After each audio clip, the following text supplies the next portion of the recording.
Welcome back to the show, everybody. This is your host, Stewart Kraintz. Super excited for today's message. We're in the middle of the holidays, and this is something that I think we are all going to be thinking about here in the next couple of days, maybe even the first couple of weeks of the new year. But we all think about the year ahead. I know we all just got through seeing everybody's Spotify Wrapped and other apps starting to follow suit with creating some type of annual recap on the year ahead. And I know that a lot of us are going to be doing that type of reflection on 2024 and what we accomplished, what we overcame, our wins, our losses, and also taking a look ahead at 2025. What does the year have in store for us? And more importantly, what can we do to put ourselves in the driver's seat, in control, and making sure that it is our best year yet? And so, wanted to dive right in on just the whole concept of New Year's resolutions, why they don't work, and what you can do about it. And so that you actually can create meaningful change in your life. I mean, this show is entirely about supporting you and creating the life of your dreams. And knowing that we are almost 100 episodes deep, we know that we are here supporting people, getting a lot of great feedback with some of the wins that they've created in their lives, and want to distill some of the wisdom for you guys today. So, by the time you are listening to this, I'm sure you're going to already have a lot of pressure, see a lot of stuff on social media or on the news about setting New Year's resolutions. You're going to see a lot of statistics about why they fail, and possibly even see a lot of coverage that is a bit negative. More of the like, I'm going to be resolute in not having a resolution, just to be contrarian because resolutions are stupid, blah, blah, blah. So I do believe that that is an overly pessimistic view, but I also want to say that the statistics, the naysayers are not totally unfounded either. And here's why. Statistics do show that most New Year's resolutions fail in the first week. Something like 90% don't make it to Valentine's Day. And something like 94% of New Year's resolutions are completely voided, null, over and done with by Easter. And so, what's causing this? Because we all know that we all are different human beings with different goals, dreams, advantages, disadvantages, different sets of circumstances we're working with. How can we all be failing so miserably at something as simple as setting a goal and setting a resolution? This is the year I lose the weight. This is the year I write the book. This is the year I finally ask that cutie over in accounting out on a date, right? Like, whatever the thing is for you, I'm sure that you listening to this, hearing my voice, have some ideas already of what that type of resolution could be for 2025. And the main reason New Year's resolutions do not stick are because resolutions are presented to us with a bit of the attitude of a light switch. What do I mean by that? So, a light switch is very simple. You flick it on, light comes on, it fills the room. You turn it off, light goes out, lights extinguish, you're shrouded in darkness. People go into New Year's resolutions with excitement, with energy, with motivation, and more on that in a minute. And what they don't realize is that changing who we are and making meaningful change in our lives is not as easy as flipping a switch. It's something that we get to commit to. It's something that we get to pick and choose every single day, especially when it's difficult. And while we are in this pensive, reflective place at the end of the year around the holidays, we see all types of motivation. We get all types of motivated. Maybe it's listening to a podcast. Maybe it's finally sitting down and reading that self-help book that you've been meaning to pick up all year long. For a lot of us, it's spending time around the holidays with our family members, with our friends who maybe if they're not more successful than us on paper, they at least have something going for them that motivates us to want the same in our lives. And the tricky thing, y'all, about motivation is it's inherently fleeting. Motivation is entirely based on external sources. So, as I was saying before, maybe something in the news got you riled up. Maybe something that happened at work, something that happened in your community, your church, your place of worship. Something has you motivated and ready to rock, ready to go on your goals. I am losing that weight this year, or I am going to run my first marathon this year. Whatever the case is, it's external to you. But the thing is, the external stimulus, that external factor that's motivating you, often, more often than not, I should say, isn't going to be there every single day. But you're going to be with yourself every single day. So, motivation is external and thereby fleeting. Determination and discipline are internally driven. That is what you can control. New Year's resolutions don't work because they are entirely focused on motivation, what's motivating me to get out of bed, what's motivating me to change my life. And people overlook that it actually starts with them. It is a choice each and every day, each and every hour, each and every minute. And sometimes, y'all, moment by moment is what matters in terms of creating the lives of our dreams. Those of you that have been listening to the podcast for a while know that I'm an avid runner.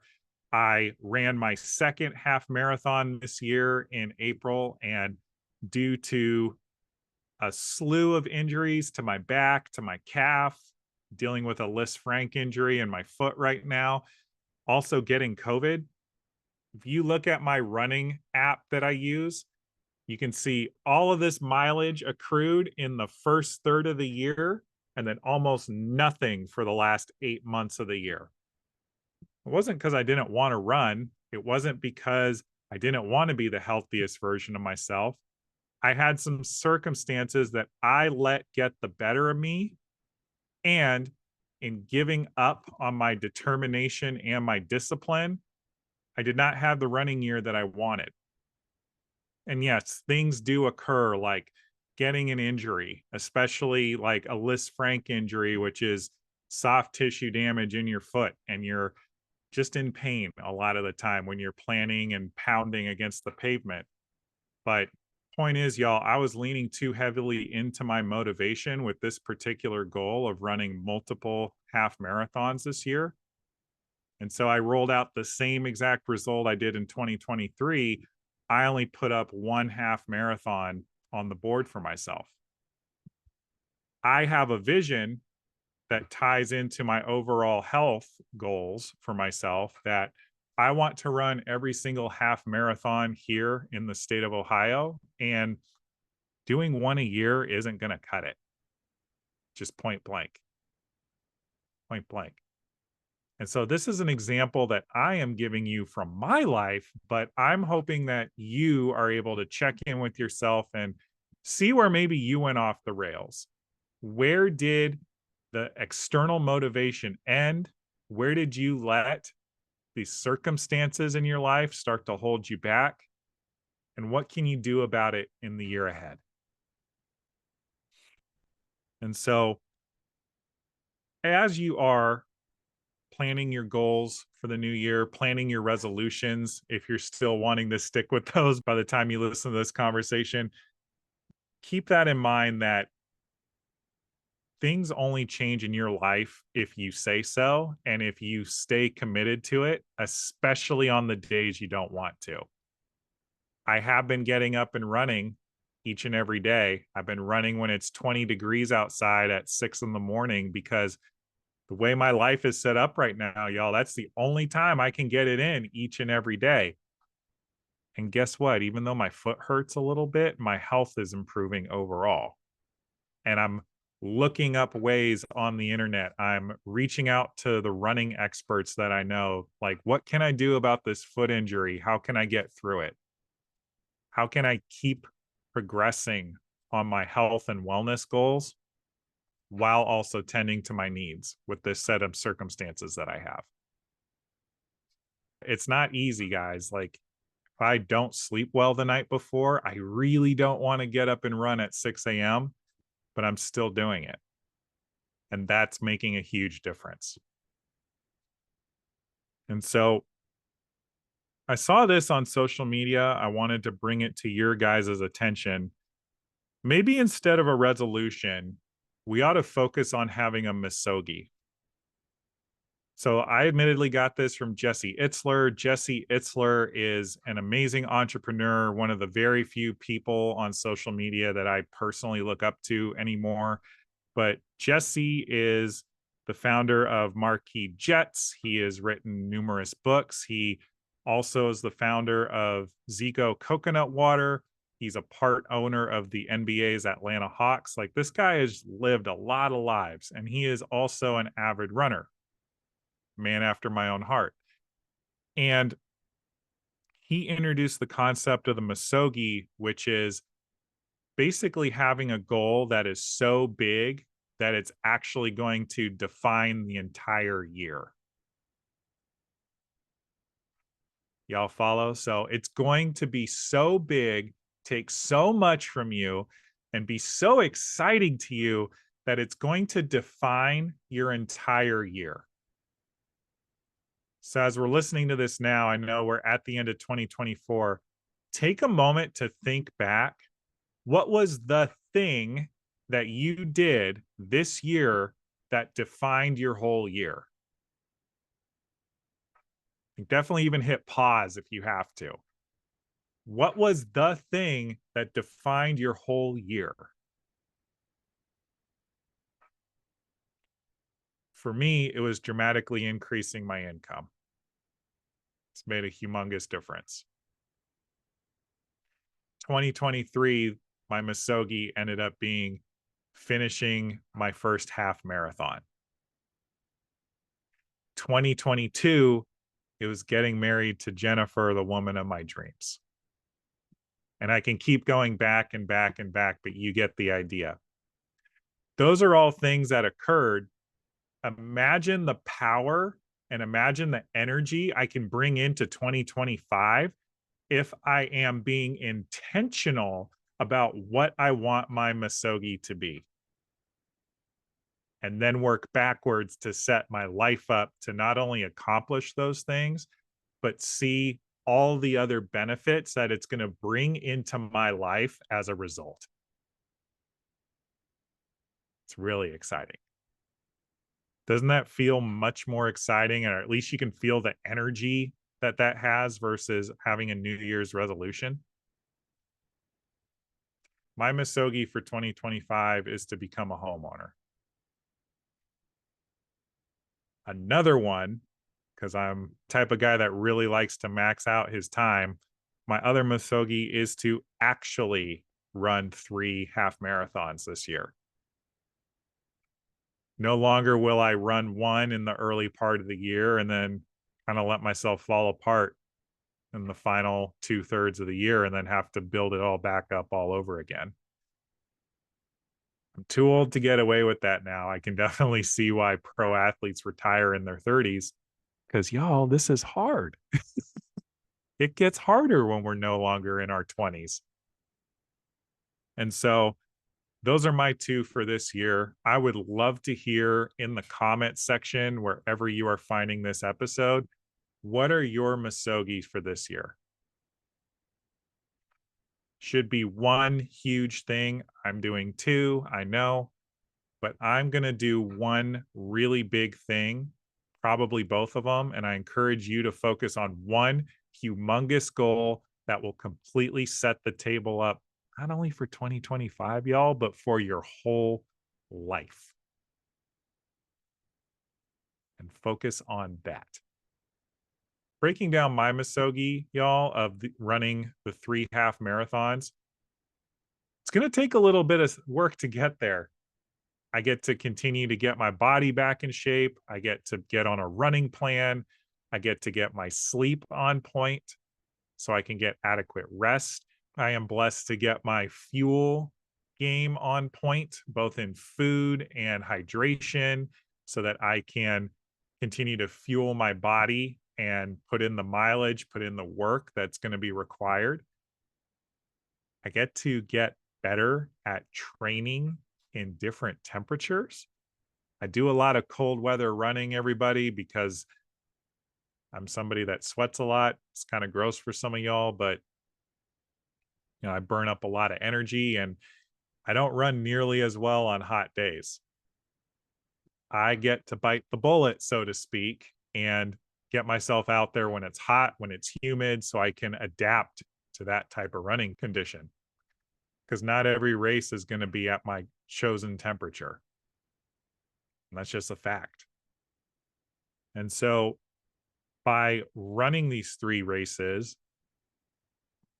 I will get in better shape. I will feel healthier. I will have more energy. I will be less stressed. And what is that going to do for me in terms of this show? What is that going to do for me in terms of my relationship with my wife and with my son? What is that going to do for me in other areas of my life? I could sit here and list them all for you, how I imagine that they will pan out, but I would imagine it would be a lot more beneficial for you guys to take the time to sit there and imagine it for yourselves with your misogi. Like, what is that going to look like for you? What other areas of your life would accomplishing your misogi have a great impact? How you do one thing is how you do everything else. So really ruminate on that while you're thinking about it. And so listening to this, you might actually be thinking to yourself, okay, Stu, I got it. But like you just told me to not worry about a New Year's resolution, but you're telling me to go have a misogi. Isn't that basically the same thing? No, it's not, because we're going to be focusing on something that's self driven, self motivated. You're going to build the discipline to get there. It is a goal with a plan, with a by when and everything. So you know that you're going to accomplish it. It's not the motivation focused, I'm going to lose weight this year, like so many other New Year's resolutions that we probably haven't accomplished. So we've already talked a bit about what it takes to actually accomplish a goal. It gets to be a choice, it gets to be internally driven, it requires discipline. Someone once said discipline is the distance between where you are now and the goal that you wish to achieve. Let's actually get you some tools to get you to your goal. And so I want to preface this by saying that there is no universally proven method that is better than any other way in order to accomplish goals. However, like a lot of people, I'm a big fan of SMART goals. If you've never heard of SMART goals, SMART is an acronym. It stands for specific, measurable, actionable, relevant, and timely. And we're going to go ahead and break that down for you real quick. So, a specific goal is adding any layer of specificity to your goal. Your brain needs specifics to anchor itself into so that you can actually know what you're working against, so that you can actually develop the discipline, so you can actually show up and do the work, quite frankly. Zig Ziglar once said, it's better to be a meaningful specific than a wandering generality. And so goals like, I'm going to lose weight. Cool, fantastic. Like, I hope you do. I sincerely hope you do if that's your goal. But you could lose 1 pound and you will have technically lost weight. And you tell me if losing 1 pound actually moves the needle on your life, because it probably doesn't, right? But I'm going to lose 20 pounds. I'm going to lose 30, 40, 50 in some cases.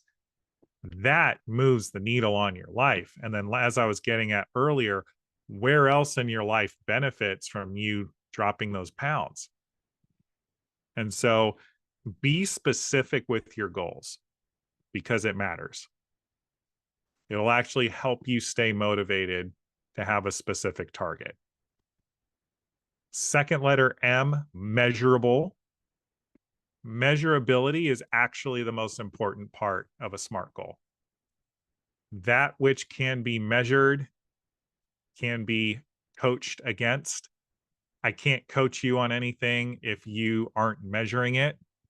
But also, y'all, measuring your goals, measuring your progress towards your goals actually serves to motivate you. Remember how I said motivation is fleeting? Well, you actually can develop motivation for yourself by seeing your progress, getting on the scale and the numbers going down, or putting on a pair of pants that used to fit you snugly and now you have extra room, or if you're writing a book, however many pages you've written, watching that number continue to increase. Stacking those wins over and over and over again actually motivates you to keep you going. And so you want your goals to be specific and measurable. And we're actually going to get back to that here in a bit because we are going to talk about how this ties into confidence. But the A in SMART goals is actionable. So you want it to be something that you can actually work on, you can actually do. The way I like to think about it is if you have the goal of running for president of the United States, there are some actual factors involved that are going to prevent you from doing that. And so if you are going to run for president of the United States, you want to be president of the United States, you're not going to do that in 2025. Why? It's not an election year. Also, there are age requirements, there's funding requirements. Those all take time to get into place. So check in with yourself and your goal to see if it is something that is actually something that you can act upon. Is it something that you can actually do in the constraints of the year at hand? Now, this is not a back door to say, oh, it's impossible. I'm not going to try. Not at all. Be honest with yourself. Is this something you can work on? Or is that little bit of fear that you're feeling just you pushing outside of your comfort zone? Because if it's just fear, that's a good thing. That means you're growing, or at least that you have growth available to you if you choose it. So please choose it. The R in SMART goals is for relevant. Does this goal actually move me towards where I want to be? If I'm going to run 3 half marathons this year, a smaller goal could be that I am going to register for 3 races by February 1st. That's definitely relevant because I can't go run a race that I have not signed up for. Right. And so then I would make sure I had the money to pay the registration fees and I have my plans in place to start the training.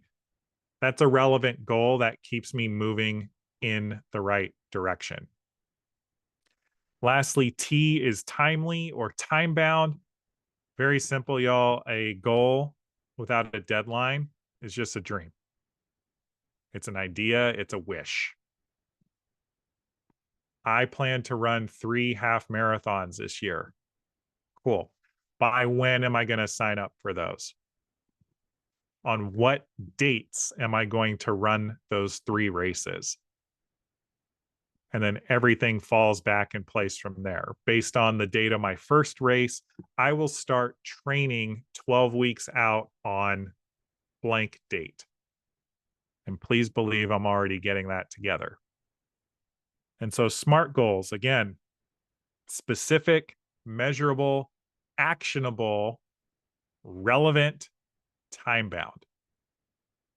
Whatever your misogi is, please be sure that you are using this framework or another one if you have one that works better. Again, there is no proven method that's more effective, but what is for sure is that you do need some type of framework to organize yourself. So be sure to write this down. Be sure to put in the work and get going on making your misogi. If you're going to still have a New Year's resolution, make sure your resolution is in the form of a SMART goal. If you even want to have a prayer at making a difference in your life in the year ahead. Now, the last thing I want to say about SMART goals, misogis, New Year's resolutions is that we haven't quite addressed the issue of, okay, Stu, this all sounds great, but I've set a resolution every single year. Why is a misogi going to be any different? Why would I even bother? Well, I'm glad you asked. We build self-confidence by keeping our promises to ourselves, period. I'll say it again.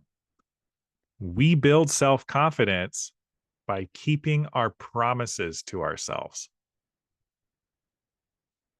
So it actually matters that you're setting a bar for yourself, because even if you don't hurdle the bar, you creating all these little wins for yourself all along the way in 2025 is not only going to move the needle on your life in an appreciative way, but it's actually going to change how you look yourself in the mirror.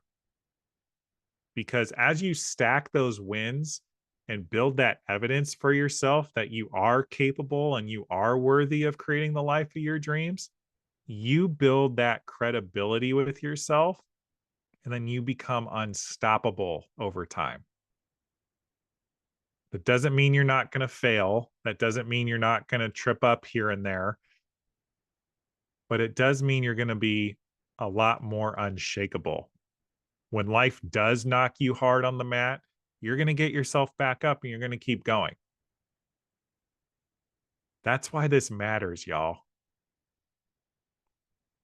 Going back to the SMART goals and talking about the measurability piece, I love measurable goals because even if you never quite get to that end result that you have in mind, you can measure yourself each and every day and see how much you're growing and what you're gaining.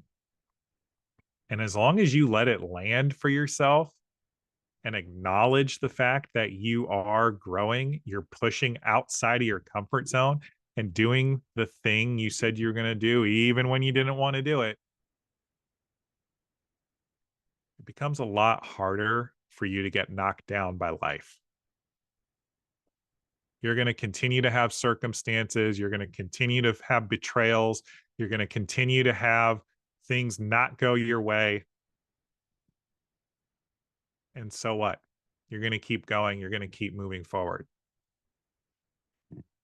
There's a theory out there that the people that win in life typically aren't smarter. They're typically not more talented. They're typically not even more well connected. Those things all help. I'm not going to act like they don't. But what it amounts to, guys, is that they just weren't willing to give up. Their will to win was not for sale. No amount of circumstances was going to deter them from their goal. And they were going to keep twisting and turning and doing whatever it took to become the person, try the thing, get back up, fail again, get up, turn themselves inside out, do whatever it takes to achieve their goals. Because their vision for themselves, their why, is way more important than any set of circumstances. And so going back to why New Year's resolutions fail is so many of us are, this is the year I'll lose the weight. But not if there's a pizza party at work. This is the year I write my first book. But Netflix came out with a new season of my favorite show. There's a world where you can have the both and, y'all, but it requires you getting back on track. And only you can do that ultimately. Because nobody cares about your goals and dreams like you, and therefore nobody's going to fight for them except for you. And so keep that in mind as you're thinking about this year ahead. Showing up for yourself each and every day, acknowledging yourself for the fact that that's what you're doing, that you're putting in that work, that you're going outside of your comfort zone. You I hope you reach your goals. I hope you accomplish your misogi. But if you don't, you're at least going to be a better person for it. And I promise you it will change the rest of your life, how other people view you, but more importantly, how you view yourself. And then it's look out, world. And that's the version of you that I stand for. That's the version of you that I give you permission to be. If you need somebody to do that for you, I will be the one to give you permission to be the best, most fully expressed version of you because you're worth it. The people in your life are worth it. The people that depend on you are worth it. But it all comes back to you. It always starts with you. So, y'all, please go ahead and chew on that over the next several days, several weeks as we get 2025 kicked off. And please share this out with somebody if you got anything from today's conversation. Again, cost of admission here, y'all, is free. We do this podcast every week so that people can level up, people can create the lives of their dreams, and more importantly, that they change what they see when they look at themselves in the mirror and are damn proud of it. And so please connect with me at Stewart Kraintz on social media. Please like, follow, subscribe, share this with somebody. We'll catch you next week with another amazing guest or message. We'll see you then.